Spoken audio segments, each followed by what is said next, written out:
And his mighty band of warriors in search of the fabulous magic golden fleece, battling the bronze giant Talos, the Phosphorus harpies, the dreaded seven-headed Hydra, the merciless army of skeletons, Jason and the Argonauts in spectacular dinorama from Columbia Pictures, rated G.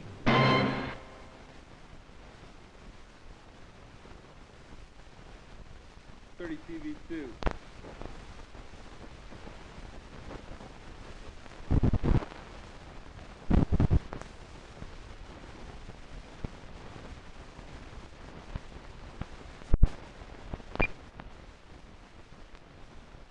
Jason, a man who challenged the gods.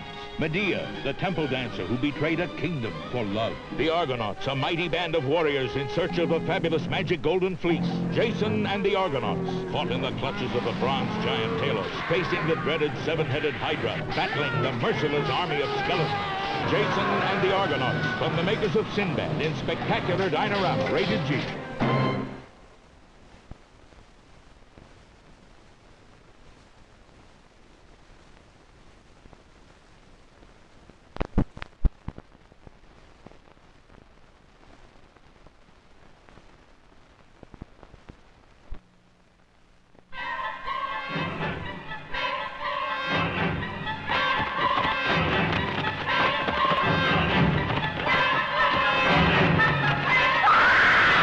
William Holden, Lee Grant, Damien, Omen 2.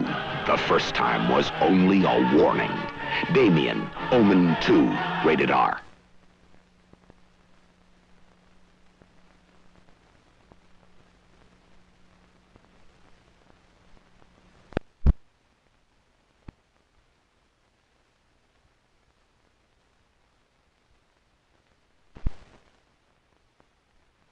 The magic of Lassie. This whole world needs that hometown feeling again. It's the magic of James Stewart.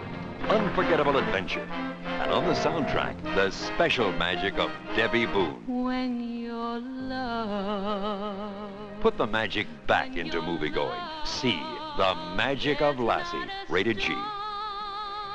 You cannot weather.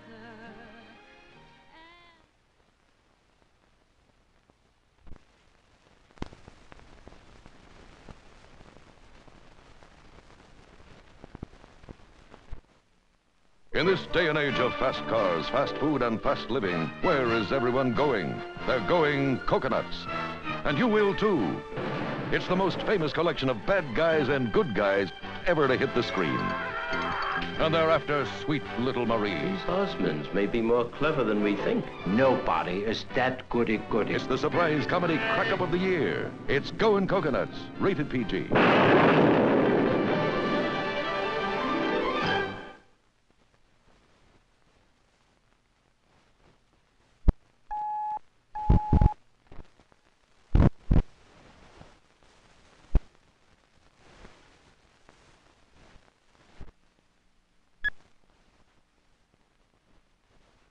It's Goin' Coconuts, in the tradition of Mel Brooks. We gotta go. Not so fast! In the tradition of Gene Wilder. You light up my life. In the tradition of Alfred Hitchcock. And now the tradition continues with Donny Osmond and Marie Osmond as you've never seen them before. It's the surprise comedy crack-up of the year. Goin' Coconuts, rated PG.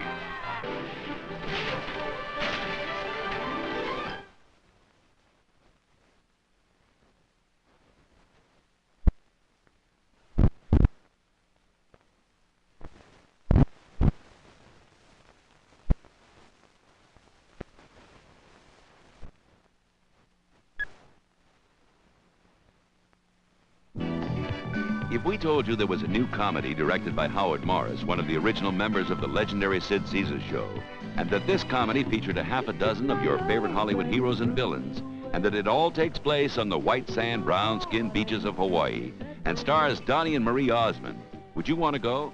Goin' Coconuts is definitely the funniest movie you've never seen. Goin' Coconuts, rated PG.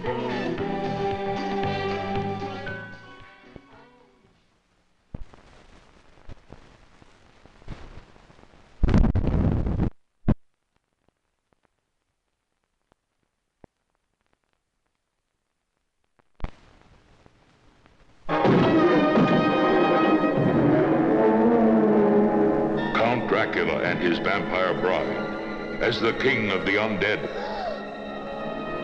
And the devil himself is exorcised. Count Dracula and his vampire bride, rated R.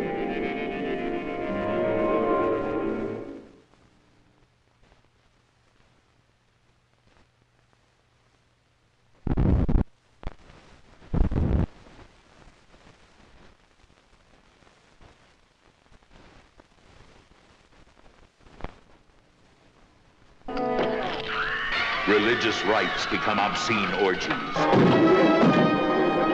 In Count Dracula and his vampire bride, the king of the undead marries the queen of the zombies. Who are the living and who are the dead? As the two masters of menace struggle, Count Dracula and his vampire bride, rated R.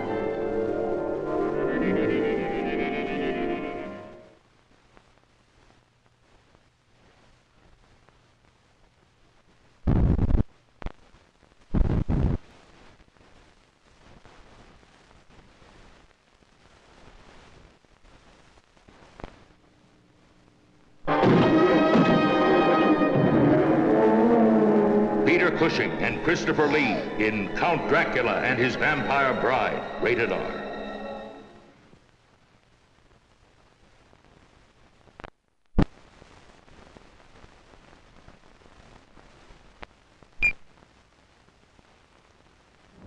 It's the story of a UFO that has landed and visitors from a galaxy light years away. It's an adventure unlike anything on this planet.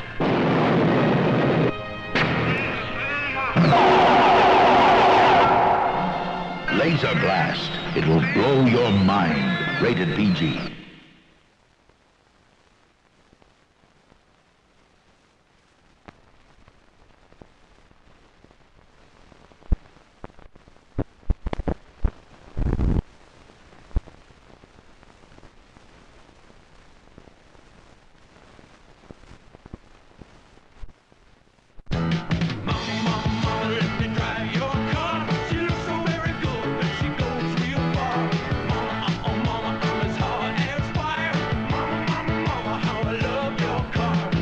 International Pictures presents Van Nuys Boulevard, where the whole year feels like a summer vacation. Van Nuys Boulevard, rated R.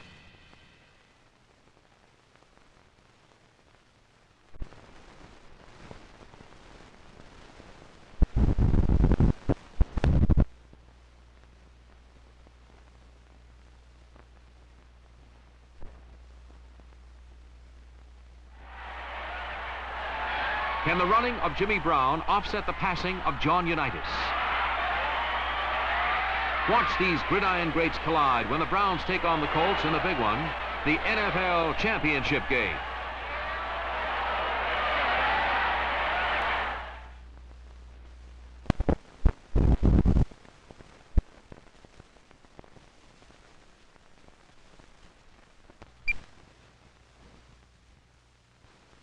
Peter Fonda and Susan George are Dirty Mary and Crazy Larry. Want to eat your lunch, you long-haired. You remember Robert Mitchum in Thunder Road? I'm gonna powder his face. Peter Fonda, Susan George, Dirty Mary and Crazy Larry. There's nothing they won't try. Rated PG.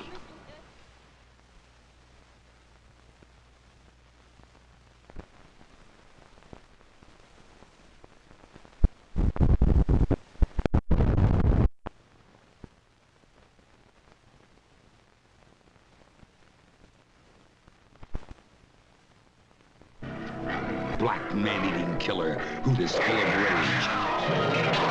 With Donald Pleasance, the star of Halloween, the night creature. He was their judge, jury, and executioner. Some scenes may be too intense, as no mechanical animals were used in the entire production of the night creature. Coming soon from Dimension Pictures, rated PG.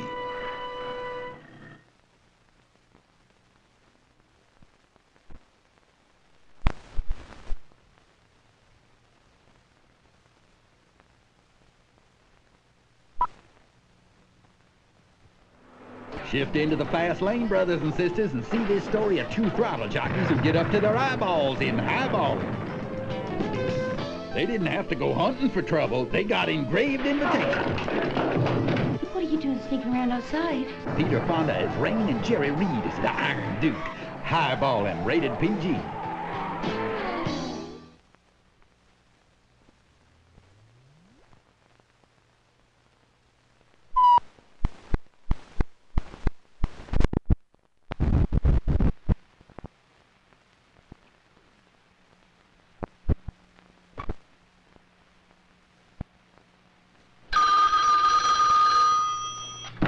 Accidents can happen.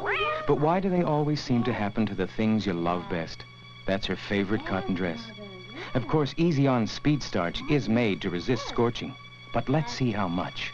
Can any spray starch resist scorching this long? 17, 18 seconds?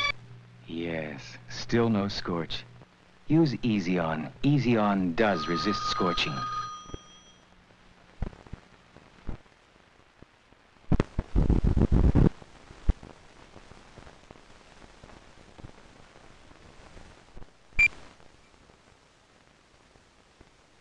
Peter Fonda and Susan George are Dirty Mary and Crazy Larry. Anytime you want out, you just holler. Hold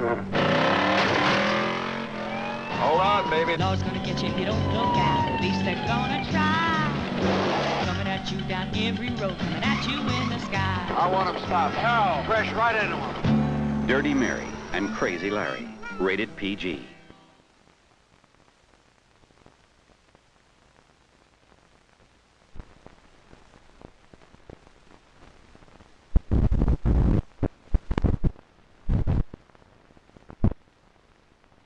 Sunburn TV.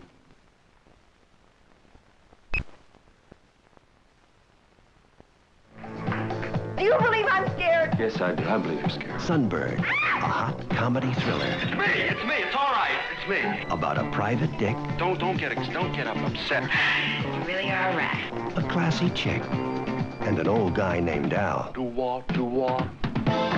As detectives, they were second to everyone. Sunburn, rated PG.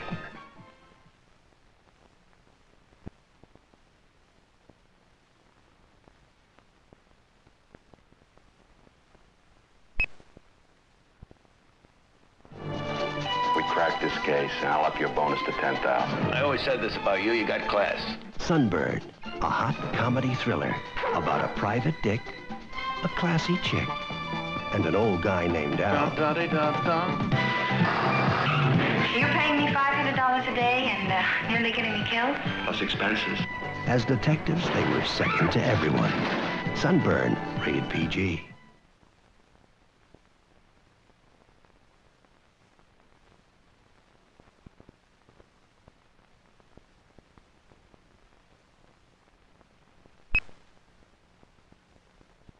I like to think that some people will do anything for $5 million.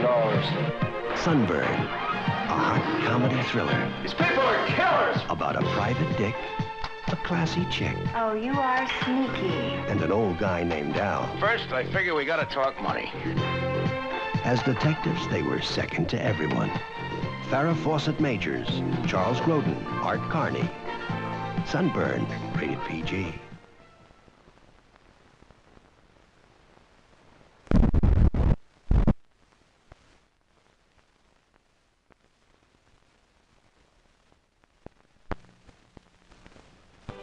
Just give him whiskey. He's new in town. What you're seeing isn't really happening. Richard Benjamin and James Brolin are cowboys. They're vacationers in a fantastic resort called Westworld. And Yul Brynner isn't a gunslinger. He's a robot.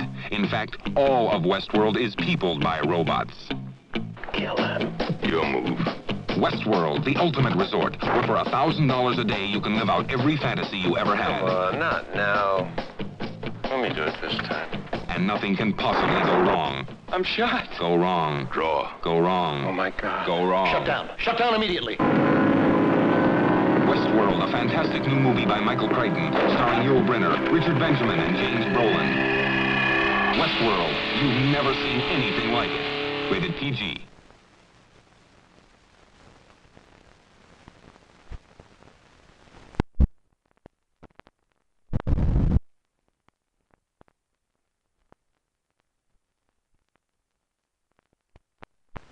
The Guinness Book of World Records states the world's most prolific murderess was Countess Elizabeth Bathory. By her own count, she butchered 610 young maidens. Was she a grotesque vampire stalking prey in the dark of night, or a depraved mind seeking victims for a macabre ritual of the occult? You be the judge.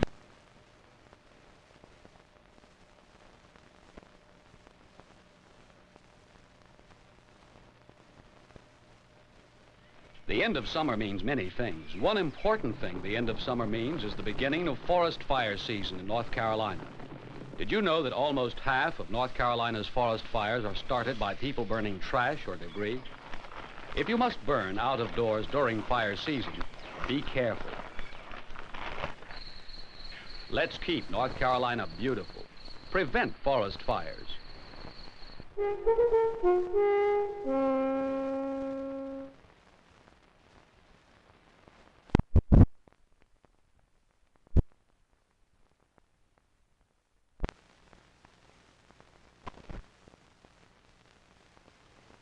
Police Surgeon, starring Sam Groom and Larry Mann. Action, excitement, human interest. Don't miss Police Surgeon.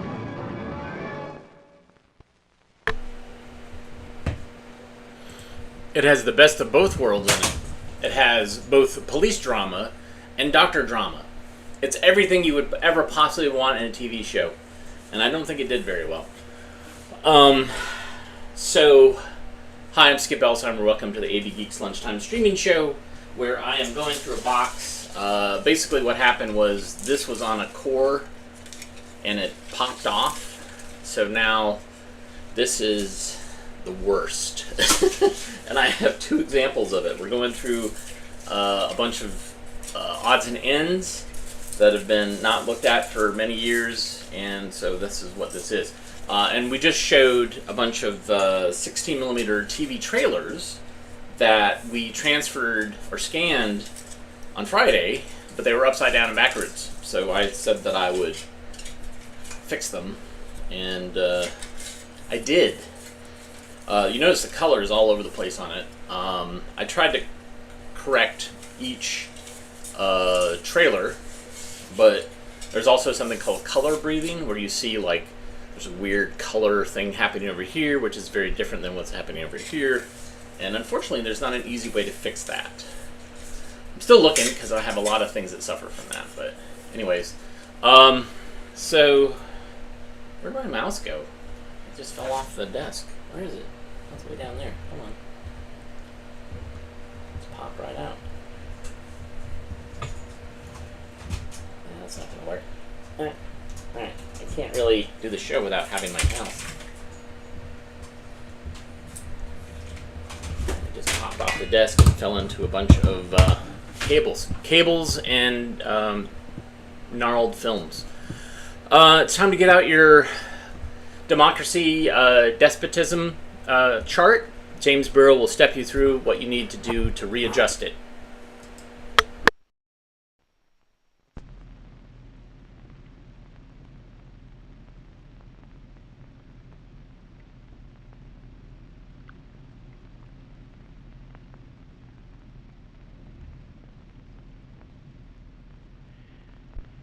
You can roughly locate any community in the world somewhere along a scale running all the way from democracy to despotism.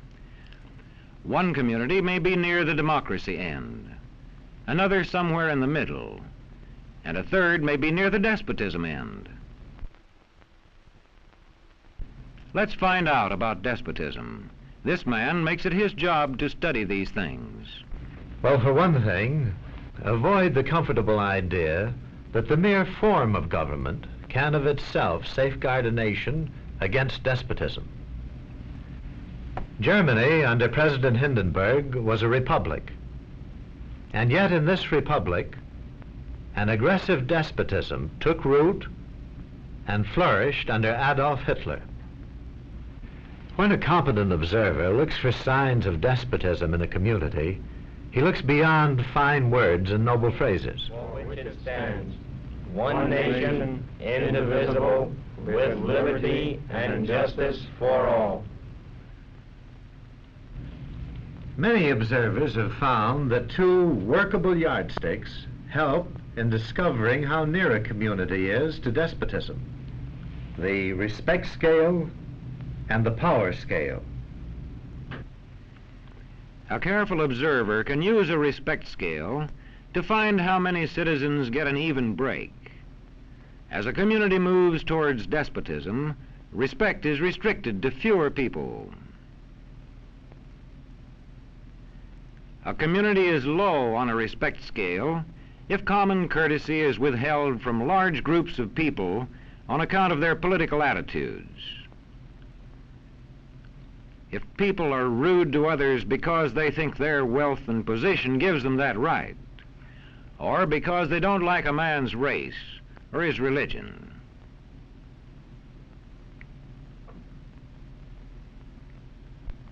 Equal opportunity for all citizens to develop useful skills is one basis for rating a community on a respect scale. The opportunity to develop useful skills is important, but not enough. The equally important opportunity to put skills to use is a further test on a respect scale.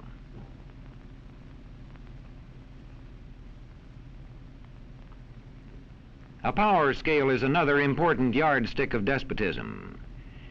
It gauges the citizens' share in making the community's decisions.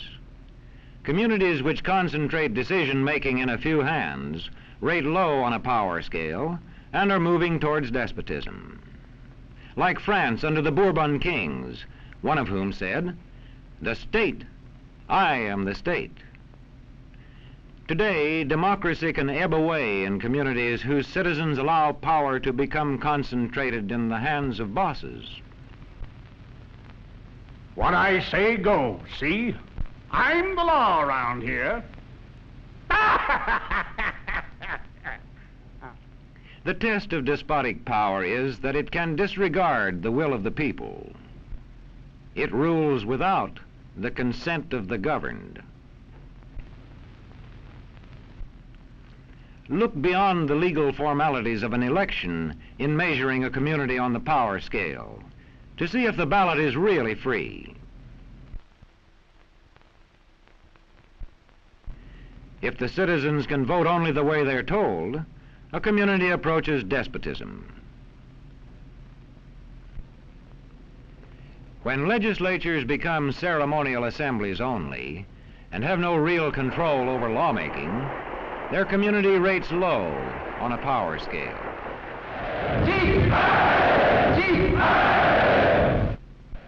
In a downright despotism, opposition is dangerous, whether the despotism is official or whether it is unofficial.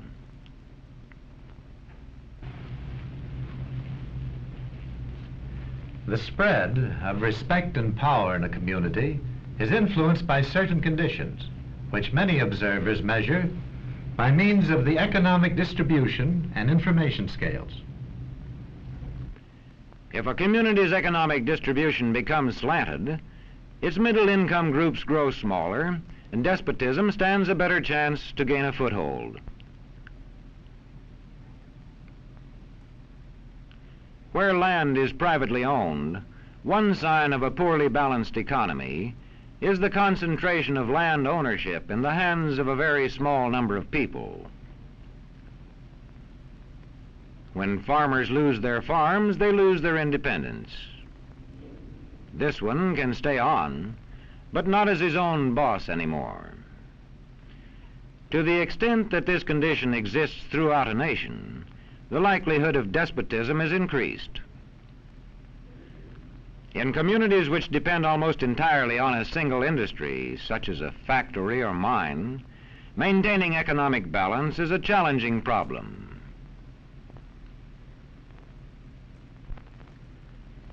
If this condition exists over the nation as a whole, so that the control of jobs and business opportunities is in a few hands, despotism stands a good chance.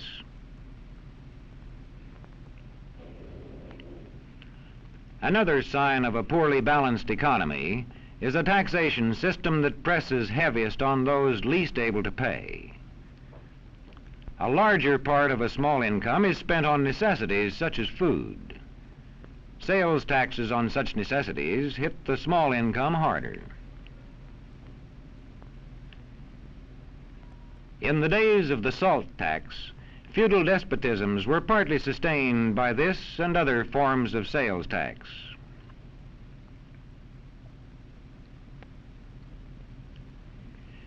A community rates low on an information scale when the press, radio, and other channels of communication are controlled by only a few people, and when citizens have to accept what they are told. In communities of this kind, despotism stands a good chance. See how such a community trains its teachers. Bear this in mind. Young people cannot be trusted to form their own opinions.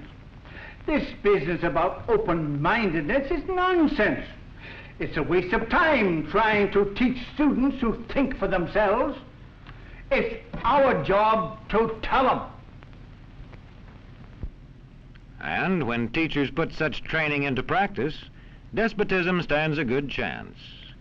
These children are being taught to accept uncritically whatever they're told. Questions are not encouraged. How can you ask such a question? Have you got a textbook? Yes, ma'am. Does it say here that our law courts are always just? Yes, ma'am. Then how dare you question the fact? Sit down. And so we aren't surprised when... But it must be true. I saw it in this book right here.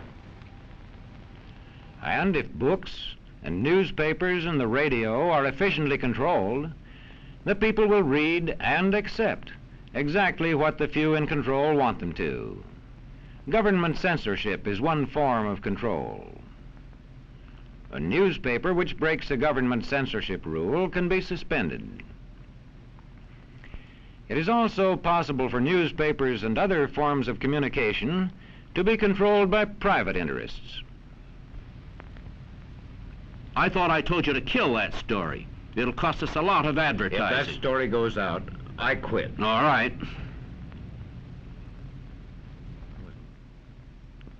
What sort of community do you live in? Where would you place it on a democracy-despotism scale? To find out, you can rate it on a respect scale and a power scale.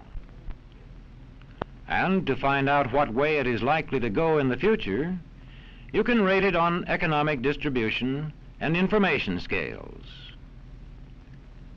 The lower your community rates on economic distribution and information scales, the lower it is likely to rate on respect and power scales, and thus to approach despotism.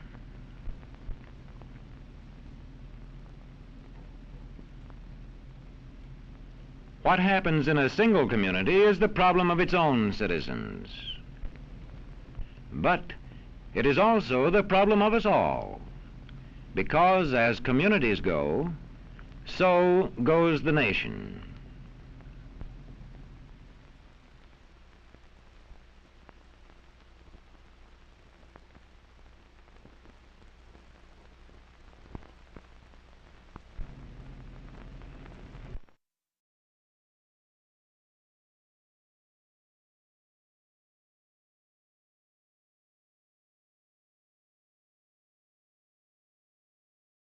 What happened?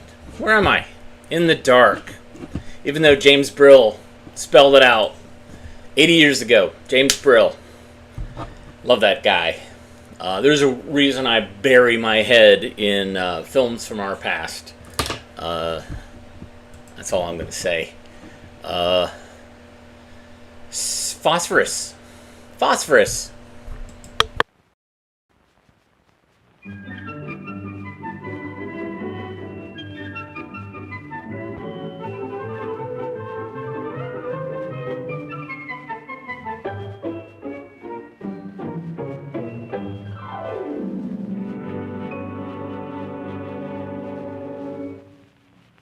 The element phosphorus is an interesting example of an element that forms two allotropic forms. The two varieties which commonly occur are known as white phosphorus and red phosphorus. White phosphorus is in the tube on the right. It's the form that is prepared by the condensation of phosphorus vapor. and when freshly prepared, is white. However, this form of the element is metastable and slowly turns to the red form, even at room temperature. For this reason, the piece of phosphorus in the tube has a yellowish appearance due to a small surface coating of the red variety. Red phosphorus occurs in the tube on the left. It's the stable form at room temperature. These two forms of phosphorus also exhibit several remarkably different kinds of behavior. The white form, as we'll soon see, bursts into flame in air, whereas the red form is quite stable and less heated. Because of this tendency of the white form to burst into flame, it must be stored under water, and that is the reason for the liquid in the tube on the right. We can compare the activity of red phosphorus and white phosphorus by exposing samples of them to the air. On the watch glass on the left, I've placed a small sample of red phosphorus. The watch glass on the right has been warmed very slightly, and on that watch glass I'll now place a sample of white phosphorus. You can see that the white phosphorus almost immediately bursts into flame and burns with the production of large clouds of phosphorus pentoxide, where under virtually identical conditions, the red phosphorus does not react with the oxygen in the air at any appreciable rate. Since phosphorus is a non-metal, its oxide, formed during the combustion, should react with water to produce an acid. Some of the phosphorus pentoxide will have remained on the watch glass, and I'll now add a few drops of water to the residue on the glass. Now I'll add a few drops of methyl red indicator. You'll recall that this indicator assumes its red color in acid solution.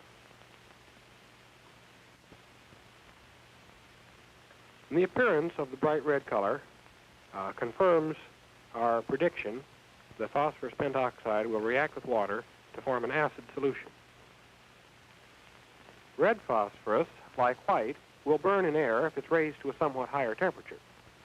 On the watch glass, we have a few small pieces of red phosphorus. And I will now light these with the flame of the Bunsen burner.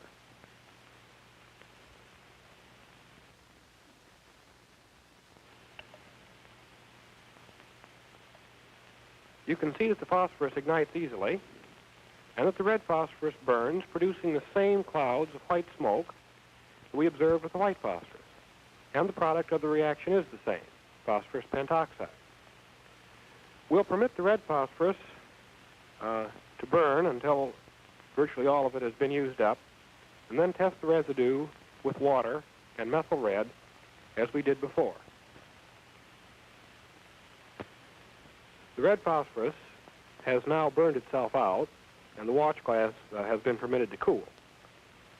We'll add a few drops of water and some methyl red indicator as before.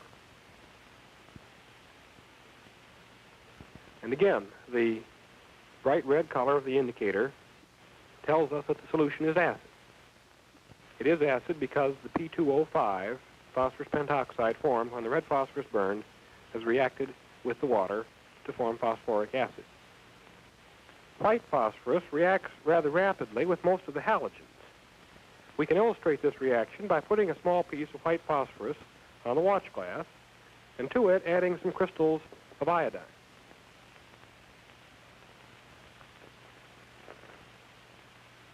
The heat of the reaction causes the phosphorus to burst into flame. The product of the reaction is phosphorus triiodide, and the balance of the phosphorus is now simply burning, forming phosphorus pentoxide. We observed that when a piece of white phosphorus was placed on the watch glass, it almost immediately burst into flame and produced large clouds of white smoke. The reaction involved was between phosphorus and oxygen, yielding the phosphorus pentoxide, a white powder, which caused the smoke. We then added some water to the residue on the watch glass and tested with an indicator. When the oxides of phosphorus, like P2O5, react with water, the initial product is metaphosphoric acid, and this then may react with an additional molecule of water to yield orthophosphoric acid, and both of these acids ionize, yielding hydrogen ions, which we detected with the indicator. The reactions we observed with red phosphorus were entirely similar. The phosphorus in this equation then may be either white or red. The equation is the same, producing P2O5, and then of course the subsequent equations are the same also. When we treated a small piece of phosphorus with crystals of iodine, we found that a rapid reaction took place with the production of phosphorus triiodide. When phosphorus reacts with an active metal, such as calcium, a compound called calcium phosphide is formed. This material also results from the reduction of calcium phosphate. Calcium phosphide, Ca2P3, reacts with slightly acidified water to produce mostly phosphine, pH3, and trace impurities of another hydride of phosphorus, P2H4. When these compounds come in contact with the air, the P2H4 ignites spontaneously, setting off the phosphine, so that little puffs of flame result. I'll now place several lumps of calcium phosphide in the water in the beaker so that you may observe this reaction.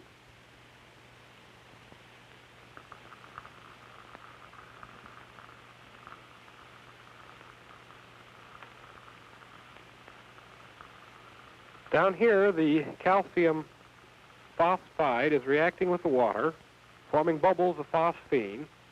These rise to the surface and ignite here, giving puffs of flame and producing fumes of phosphorus pentoxide. Some water is formed also. We saw that when we reacted small lumps of calcium phosphide, Ca3P2, with water, reaction took place rapidly with the production of calcium hydroxide and phosphine, the gas which bubbled from the reaction mixture.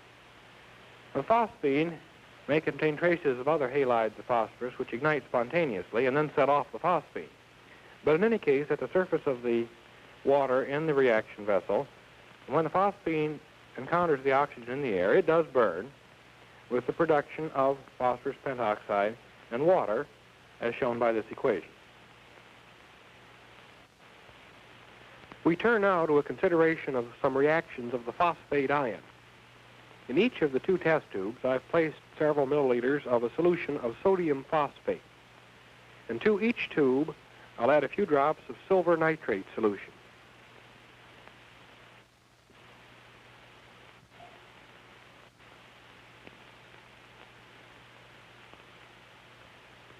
The yellow precipitate is silver phosphate. Now, we've seen before that we can dissolve a precipitate if we can cause the product of the concentrations of its ions, raised to the appropriate power, to fall below the solubility product constant for this precipitate. In the case of silver phosphate, we can lower the concentration of either the phosphate ion or of the silver ion. To the tube on the left, I'll add some dilute nitric acid.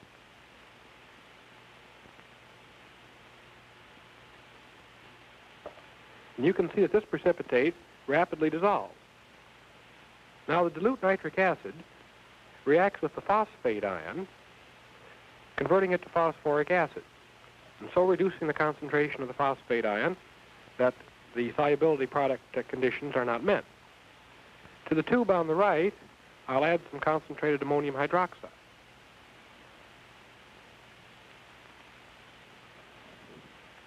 And once again, the precipitate dissolves.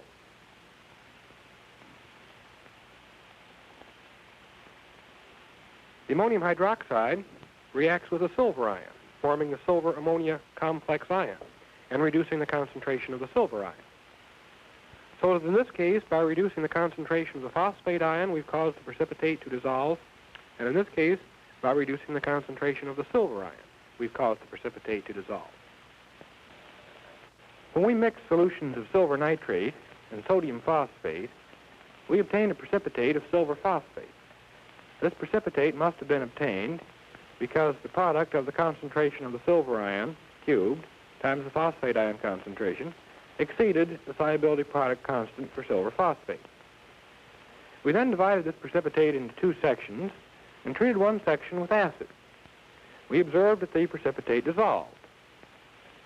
Nitric acid was used as a source of the hydrogen ion. Now, when the precipitate dissolved, it must have done so because the silver ion concentration cubed times the phosphate ion became less than the solubility product constant. Now, in the case of the acidification of silver phosphate precipitates, we were operating on the small quantity of phosphate ion in equilibrium with the precipitate. When we added acid, this phosphate ion was converted to the hydrogen phosphate ion, and in the presence of additional acid, would go to the dihydrogen phosphate ion and eventually to phosphoric acid. In any case, however, the phosphate ion concentration is greatly reduced. This term becomes very small, and this product, this quantity times this quantity, with this very small, is less than the solubility product constant, and the precipitate dissolves. Now, when we added ammonia to solutions or suspensions of silver phosphate, we're operating on the silver ion in equilibrium with this precipitate. The silver ion reacts with two molecules of ammonia to produce the silver-ammonia complex ion. This lowers the concentration of the silver ion, making this term very small, and once again, the product of these two terms is smaller than the solubility product constant, so the precipitate dissolves. A common test for the phosphate ion involves its reaction with solutions of ammonium molybdate in the presence of nitric acid. In the test tube, we have a few milliliters of a solution of sodium phosphate. To this solution, I'll add a small quantity of ammonium molybdate solution. And we'll then make the mixture acid with nitric acid.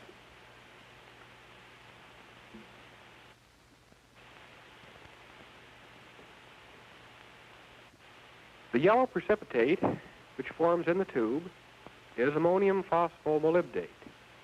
The formation of this precipitate, with its characteristic yellow color, serves as a good test for the presence of the phosphate ion.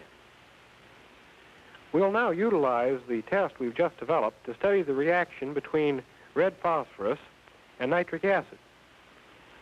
I have a small quantity of red phosphorus in this brown bottle. Now place a gram or so of this material in the beaker.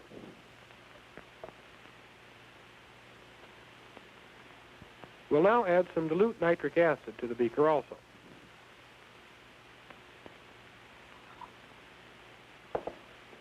We'll then place the Bunsen burner under the setup and boil the mixture for several minutes.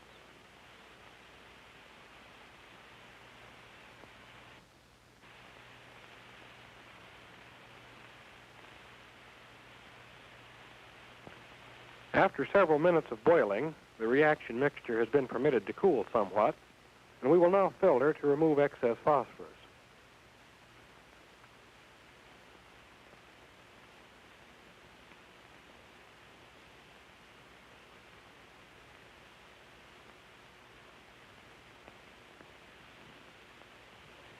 To the filtrate from the reaction between the red phosphorus and the nitric acid, we'll add a few milliliters of ammonium molybdate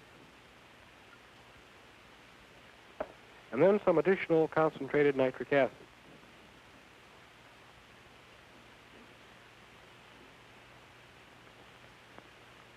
The appearance of the yellow precipitate of ammonium phosphomolybdate confirms our suspicion that the red phosphorus has been oxidized to the phosphate ion or to phosphoric acid by the action of the nitric acid. We developed a test for the presence of the phosphate ion by treating a solution containing the phosphate ion with an excess of nitric acid and a solution of ammonium molybdate containing the molybdate ion, MOO4 double minus. Now, we obtained a yellow precipitate, and this precipitate may have a rather variable composition, but one author at least represents it as the ammonium ion taken 3 times, 4 hydrogens, phosphorus attached to 6 MO2O7 groups. This is called ammonium phosphomolybdate. The other product of the reaction is water. And this material, precipitates, is yellow and serves as an identification of the phosphate ion. We then reacted red phosphorus with dilute nitric acid.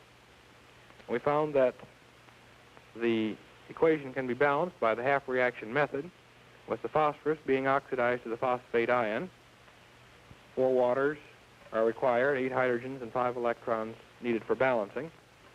The nitrate ion in dilute concentration is reduced to nitric oxide. 3 electrons are required for balancing. So this equation must be multiplied by 3, and this by 5 for electrical balance. And adding the 2 partials up, we obtain 3 phosphorus atoms, 2 molecules of water from the 12 waters that entered in this partial and the 10 molecules of water produced in this partial, leaving a net of 2 here, and 5 nitrate ions, producing 3 phosphate ions and 4 hydrogens from the 24 hydrogens in the top partial and the 20 hydrogens in the bottom, a net of 4 on the right, and 5 molecules of nitric oxide. We then added ammonium molybdate and excess nitric acid and tested for the phosphate ions here in the same manner that we did previously, and again obtained the yellow precipitate having this composition.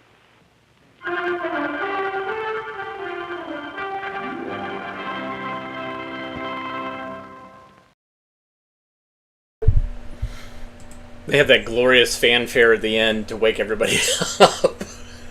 I mean, you had me with the explosions, with the flames and all that stuff, but yeah, at some point it was like, thank you, University of Akron, for that.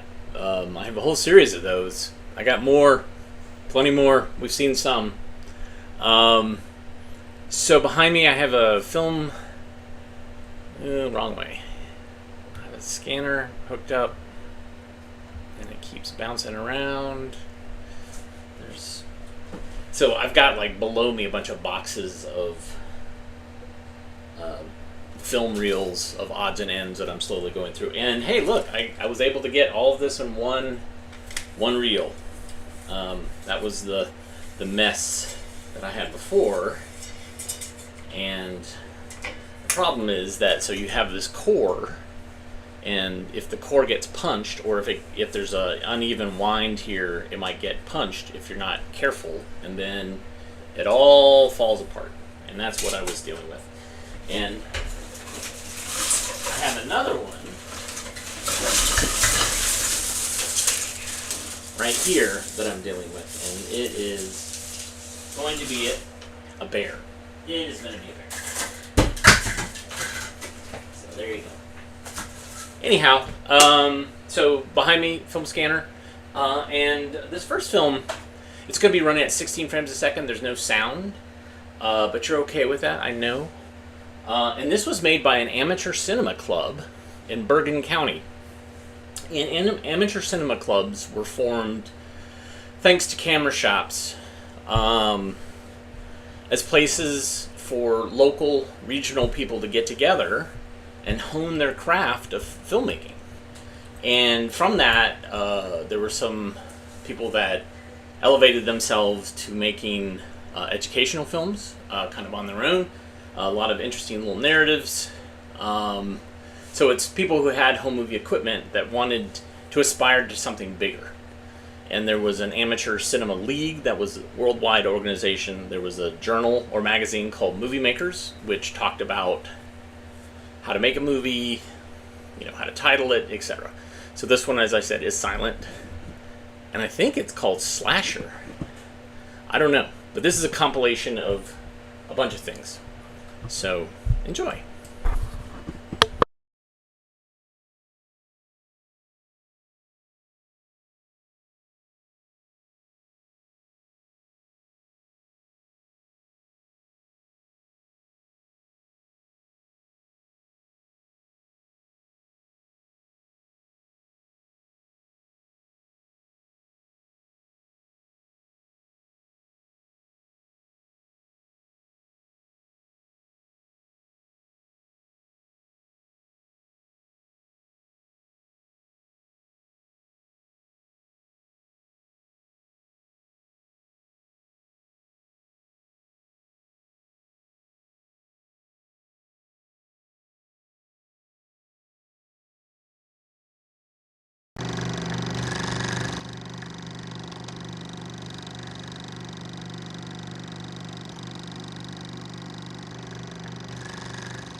I didn't get a year on that, but that was a pretty early slasher film.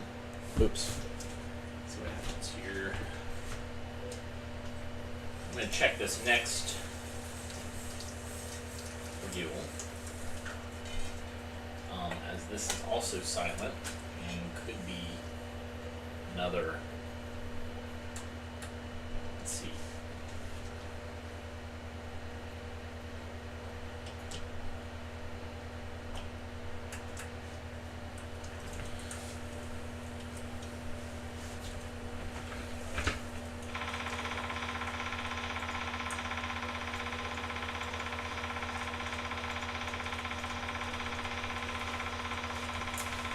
So, is this the same film?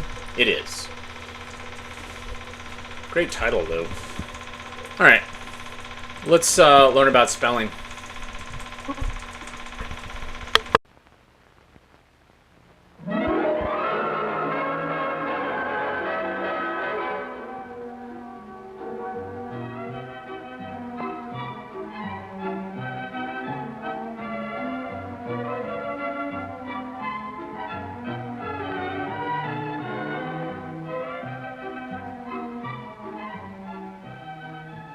Have you ever watched the sign being changed at a neighborhood theater?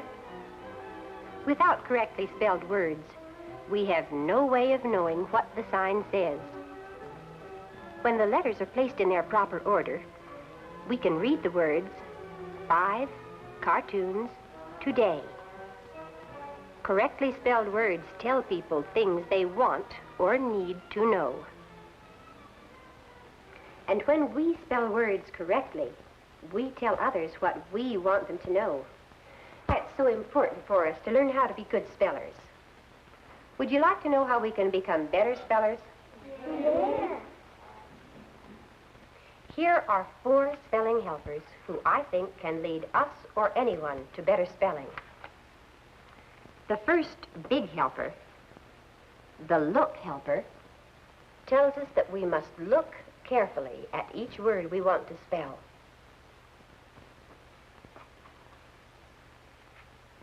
Another helper is the listen helper. He reminds us to listen carefully to the way a word sounds.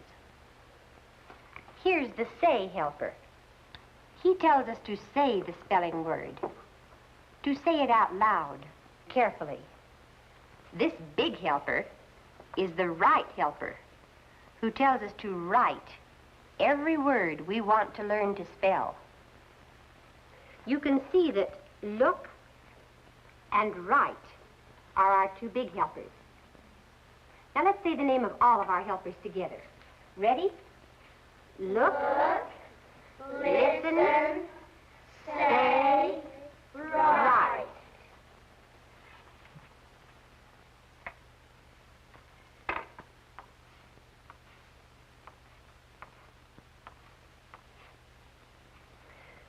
All right, Jerry. Suppose you come to the board for a minute. Jerry, I'd like you to spell the word hit for me. Now, look at the word. Now you say the word hit. Hit. Now comes the important step. Write the word.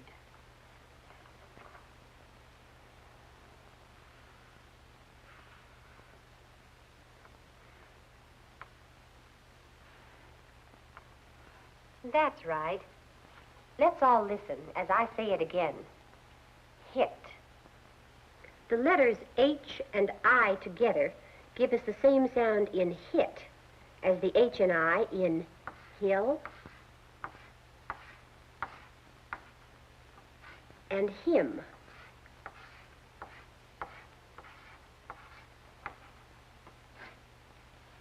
Thank you, Jerry.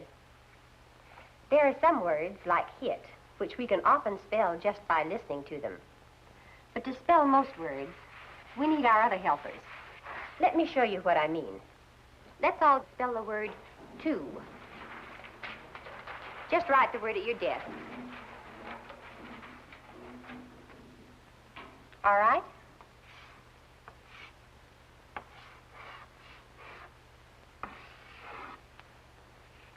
How many spell this word?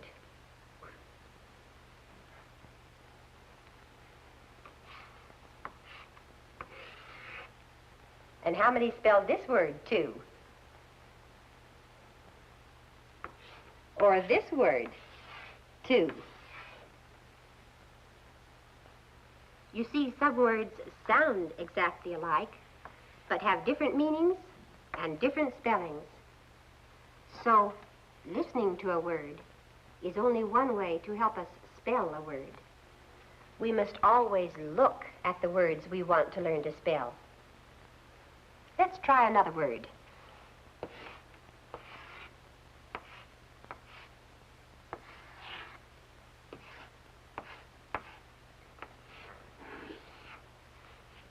The word broke. There. Now that you've listened to the word and looked at it, Judy, suppose you write it for us.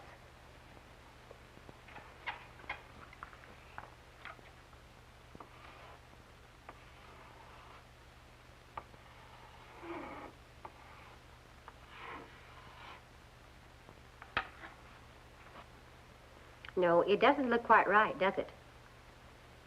You forgot the advice of our third spelling helper. What does he tell us to do? To say the word. All right, Judy, say the word you've spelled.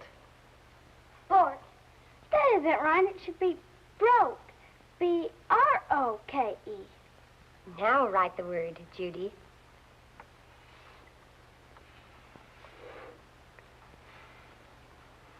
Burr. Oh. Yes. Saying the word helps us remember how the word looks, especially words like broke, which have a silent letter, such as this E. Words in which the letters just seem to get mixed up are only one kind of word that may give us trouble. For example, we know that the letters S and H together have the same sound in words like shut or show. But there are other words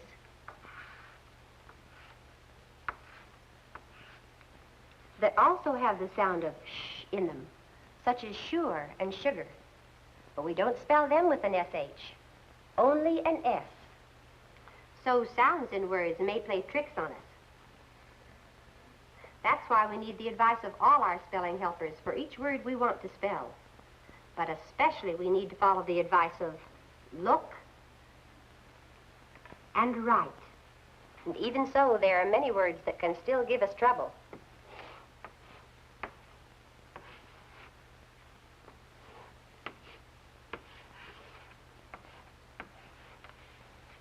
For example, there are words spelled with silent letters that we don't hear when we say the words. The T in the word listen is a silent letter.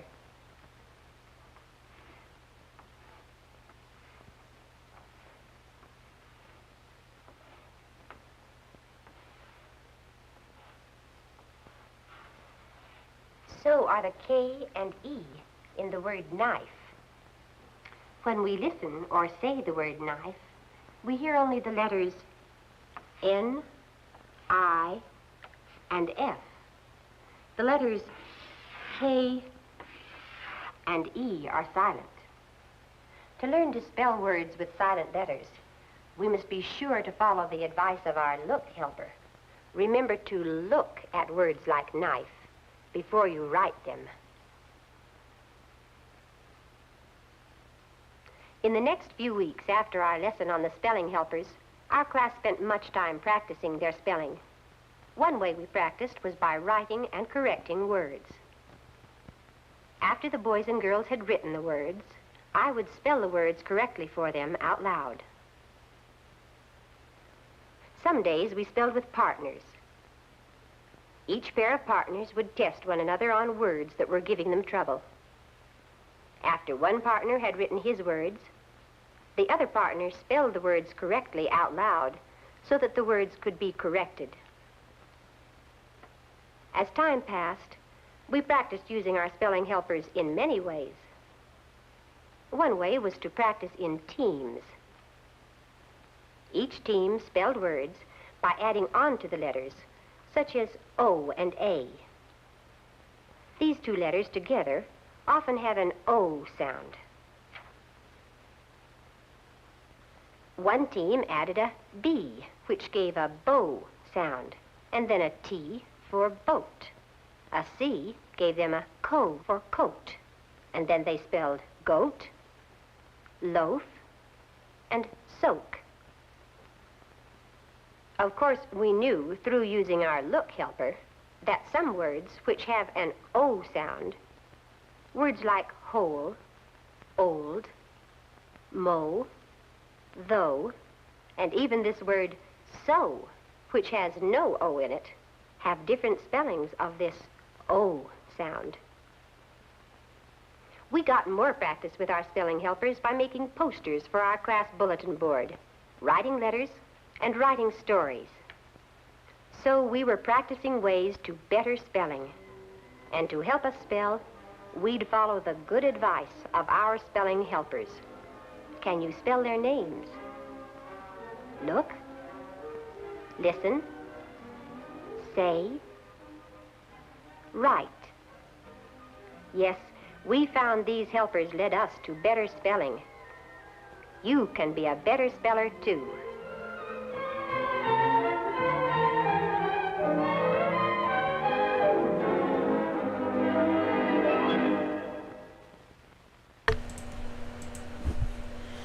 I know we're after time, but I found something on the tail end here. It's another amateur cinema club of Bergen County. This one has sound. So let's go ahead and watch this. This is Serenade for a Maid. Let me change this. Serenade for a Maid. Sound. All right, enjoy.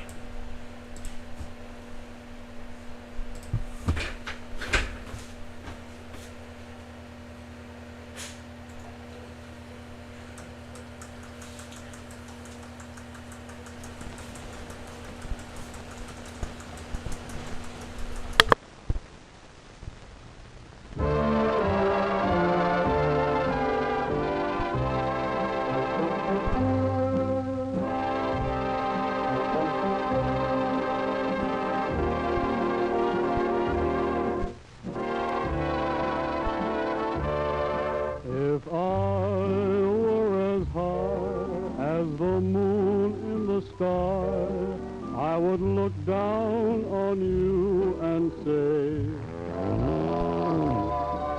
if I were as low as a morsel of snow, I would look up at you and say, you're the only girl in the world for me, and I'll always love you tenderly. But if I were as high as the moon in the sky, I would look down on you and say,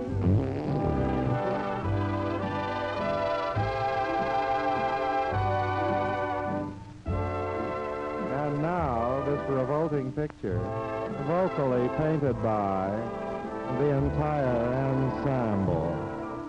If I were as high as the moon in the sky, I would look down on you and say, Remarkable, ain't it? if I were as low as a morsel of snow, I would look up at you and say, Monotonous.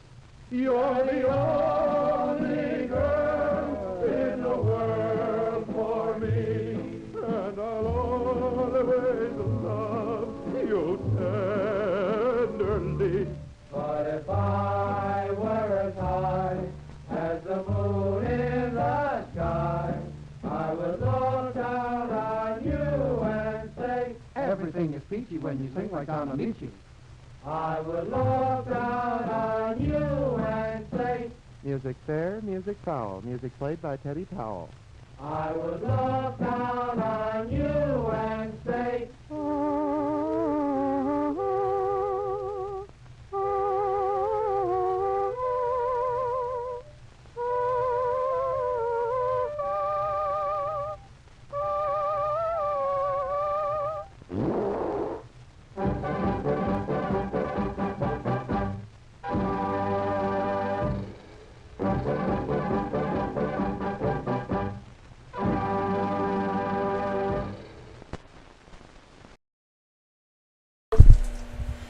I'll take a fart joke any day. Thank you. Thank you, everybody. Wow, that was phenomenal. Holy cow. Bergen County Amateur Cinema Club. Dumb. Glorious. They know it's dumb, but I'm sure they would show it and it would just bring down the house every single time. So, everybody have a great rest of your Monday. It's July.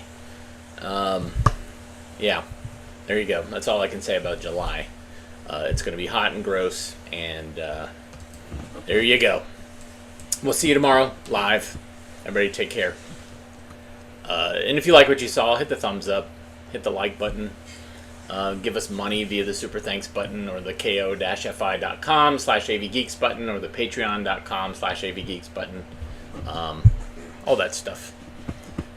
Enjoy.